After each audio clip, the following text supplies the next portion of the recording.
Ansæt en flexjobber. Det giver frihed og overskud. Som virksomhed kan det være sin sag at skabe økonomiske og skræddersyede løsninger for dit firma.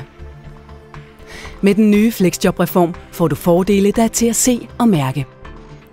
For 2013 er der nemlig afsat ekstra ressourcer til at hjælpe dig og din virksomhed med både at finde og administrere den rette og fleksible medarbejder. Nu betyder flexjob rent faktisk fuld fleksibilitet, både for arbejdsgiver og arbejdstager. Kort fortalt, som ejer af en virksomhed får du frihed til at bruge tiden på det, der er vigtigt. Lad os tage den fra en ende af.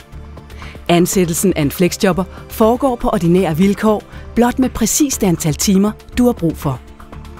Og regnskabet er simpel matematik, for du betaler præcis for det, du får.